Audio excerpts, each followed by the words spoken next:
네, 박 대통령 쪽이 탄핵 심판 최종 결론을 3월 초로 연기해달라고 공식 요청했습니다. 그 이유에 대해서요. 최종 결론 준비에 시간이 부족하고 또 최종 변론 기일에 박 대통령이 직접 나올 수도 있기 때문에 그 여부를 검토하는 데 시간이 필요하다. 이렇게 주장하고 있습니다. 네. 2달 내내 매일 했는데 뭘 시간이 부족합니까? 아직도.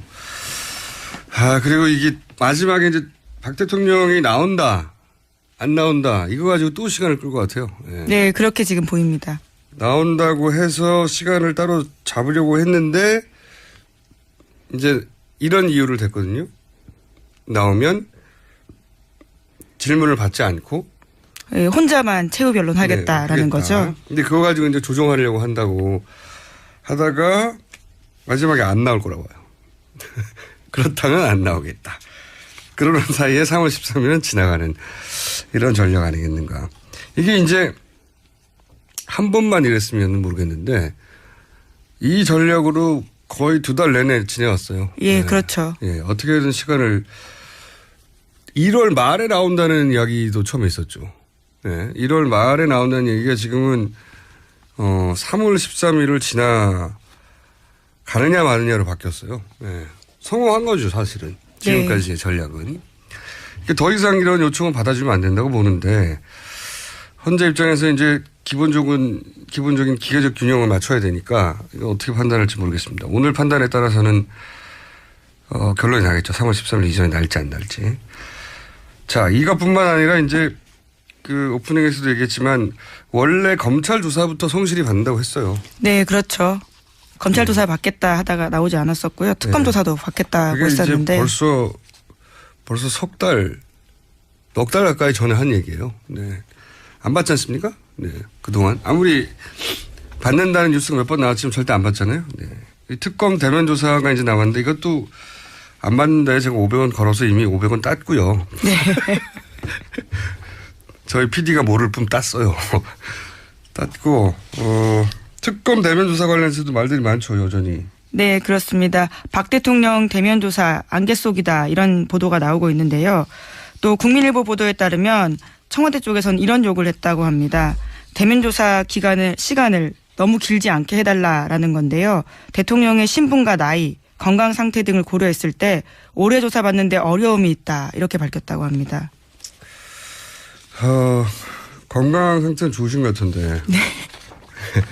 저기 청와대에도 그 시설물을 빼고 운동기구를 들였다고 하잖아요. 네. 그래서 운동하시는 분과 같이 청와대에 계시고. 네네. 윤전추 장관요. 네. 건강은 좋으신 것 같은데 여하간 만약에 이제 특검에게 청와대 그 대변인단, 아니 대통령 변호인단이 요청했다면 질문지를 미리 달라. 예. 돌발적인 질문에 답할 수 없다는 건 오랫동안 우리가 봐왔기 때문에 그런 걸 요구했을 가능성이 있고. 근데 사전 질문지를 주더라도 그걸 묻고 나서 답을 하는데 또 물어버리면 사전 질문지가 의미가 없잖아요. 그러니까 추가 질문을 제한한다든가 조사 시간을 제한한다든가 이런 딜을 했겠죠. 네. 했어야 박근혜 대통령이 이때까지 우리가 파악한 능력과 부합하는 태도라고 부르는데 이걸 특검이 이제 받아들이기가 어렵겠죠. 네, 만약 그렇다면 사실 대면 조사가 아무 의미가 없습니다. 서면 조사해도 되거든요. 그러니까 요식행위. 예. 근데 이제 절대 받지 않는다였는데 저는 받을 가능성이 10% 정도는 이제 올라왔다. 왜냐하면 이게 이 조사까지 거부하는 것은 부담이 되거든요. 이제 이재용 부회장 영장이 발부된 상황에서는 10% 정도는 있다 이제. 네, 그런데 특검 수사 마무리 기간이 연장해주지 않는다면 28일까지거든요. 네. 정말 얼마 안 남았습니다. 근데 물론 보통 때라면 어떻게든 밀어서 때우겠지만 계산을 한참 하겠죠. 잠깐이라도 받는 게 낫지 않겠느냐 이런 조건들을 받아들이면 특검이 받아들일 리는 없다고 생각하는데 자 10% 정도는 좀 올라갔다고 봐요. 제로에서. 관련해서 며칠 전부터 이제 탄핵 기각설이 돈다는 얘기를 계속 해왔어요. 예. 네. 이 기각설 관련해서 이 보도를 가장 먼저 한 기자가 있습니다. 한국일보가 이 기사를 가장 먼저 보도했거든요. 한 2주 전쯤에. 이분을 저희가 잠깐 연결해서 짧게 인터뷰를 해볼까 합니다. 안녕하세요. 정재 기자님. 네, 안녕하십니까. 네.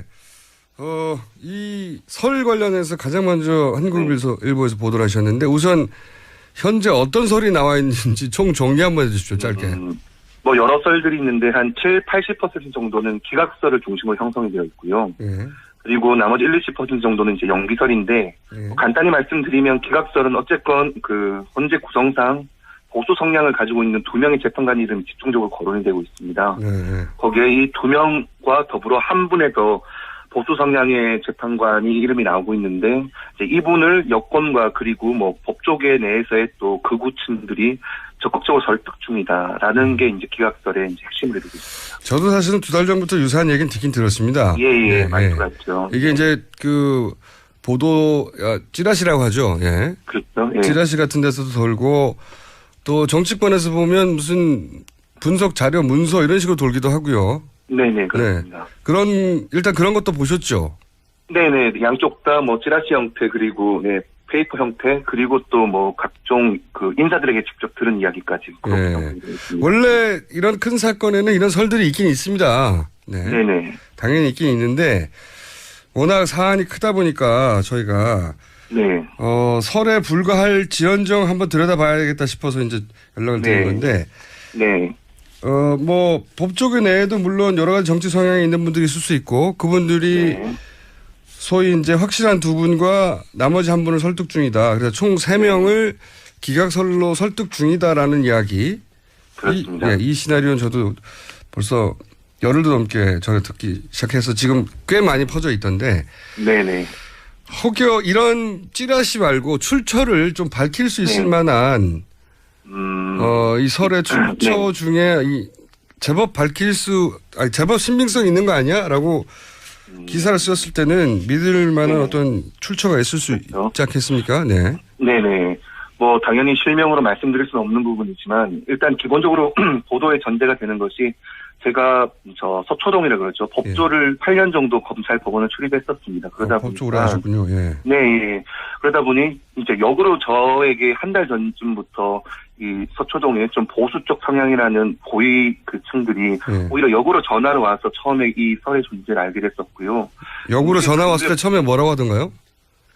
어떤 정치권 누구랑 이야기를 했는데 그 사람이 이렇게 나한테 말을 하더라. 이게 맞는 거냐라고. 저는 현재는 지금 정치부 기자니까요. 네네. 자기가 들었던 이야기를 한 번쯤 저한테도 확인하고 싶었던 부분이었겠죠. 근데 그런 전화들이 처음에 한두 통 왔을 때는 뭐 그냥 누가 누군가하고 통화를 했는가 보다 하고 넘어갈 수 있었는데 이게 이제 전화가 연달아 오고 또 그 무렵쯤에 역으로 또 정치권의 인사가 서초동에 이런 이야기가 있던데라고 또 저한테 물어보는 경우가 또 중복이 되더라고요. 근데 그 인사들이 성향과 그리고 활동하는 그 폭이랄까요? 저희 흔히 어디라고 분류가 된다는 쪽의 인사들이 좀 많이 겹쳤습니다. 그래서 어디로 잠깐만요. 어디로 분류가 된다는 건 좀 정당한 말하긴 그렇지만 저희가 흔히 이념 지향으로 본다 그러면은 안정적인 보수 내지는 합리적 보수보다는 상당히 좀 저희들이 극우 쪽이라고 말을 할 수 있는 그쪽의 정치 성향을 가진 분들이었고요. 이렇게 말씀드렸던 이 썰들이 특히나 기각설들이 제가 처음 들었던 건 한 달 전도 좀 넘었던 것 같은데 이게 아까 우리 진행자님께서 말씀하셨던 것처럼 정치권에서는 이제 사실화되면서 이제 페이퍼로 만들어지더라고요. 그리고 문재인 대표를 비롯해서 이제 야권 인사들이 이제 집중적으로 말을 거론한 게 지난 7일이었고요. 그래서 이거는 그냥 넘길 수 있는 부분은 아니겠다라는 생각이 들어서 출처를 조금 밝힌 상태에서 기사를 쓰게 되었습니다. 그렇군요. 처음 시작된 게 이제 그 소위 법조 출입을 오래 하셨으니까. 네네. 법조계 아는 인사들이 이런 설이 있는데. 네. 그분들이 보기에는 이제 헌재 재판관들의 그 재판 성향이라든가 정치 성향 어느 정도는 아시니까. 그렇죠. 예. 이거 완전한 설이기에는 비슷하게 맞아떨어지는 부분도 있네. 이렇게 생각하면서 이제 확인차 전화를 한 게 시작이고. 네. 그리고 거꾸로 정치권에서도 정치부에 지금은 계시니까. 네. 역으로 확인 온 전화들도 제법 많고. 근데 그 인사들이, 극우로 분류될 만한. 네네. 지금 그렇다면 이제 현재는 자유한국당 소속 정치인들이 대부분이겠네요. 거기서 기각이 중요하니까. 네. 아무래도 일단은 뭐 그런 성향이라고 해두겠습니다. 뭐 특정을 하기는 좀 알겠습니다. 난감한 부분입니다. 근데 이제 그분들 법조계에 있는 분들이나 그 정치 파트에 있는 분들이 이게 뭐 초선이라든가 아니면 뭐 법조계에 하루 이틀 있었던 분들이 아니라서 점점 보도할 만한 내용이다라고 생각하신 거군요. 예. 예. 그런데 중요한 거는 그냥 보도할 만한 내용이라는 것도 있지만 이 안에 좀 잘못된 부분들이 저는 계속 느껴졌고 확인이 돼서 좀 아니란, 그러니까 이 제목을 제가 썼을 때도 난무라는 표현을 썼는데 이게 뭐냐 그러면 썰이 만약에 제가 취재를 했을 때 맞는 이야기라 그런다면 썰이라는 거를 기사에다 쓸 리가 없죠. 그렇죠. 뭐 나는 좀 뭐 있는 듯이 기사의 제목을 썼겠지만 저는 이게 이 썰이라는 것이 상당히 의도의 바탕으로 한 각자 믿는 것들을 서로의 프레임 안에서 내가 법조인한테 물어봤는데 맞다더라. 법조인은 내가 정치부인한테 물어봤는데 이런 게 진짜 진행된다더라 하면서 서로의 의견이 서로의 통화 내지는 그런 것들 통해서 확인이 된 것처럼 퍼지는 게 특징이더라고요. 그래서 이거는 이런 식으로 그냥 썰이라고 흘러가기보다 경각심이나 내지는 아니라는 쪽의 내용을 한번 써줘야겠다는 취지로. 알겠습니다. 오히려 이제 그 법조계 취재하고 정치부에 있다 보니 이게 기정사실 뭐 실제인 것처럼 흘러나가기 때문에 네네. 그렇지 않은 면이 많다라는 얘기를 한번 짚어주시고 싶었던 거군요. 네네, 그렇습니다. 네.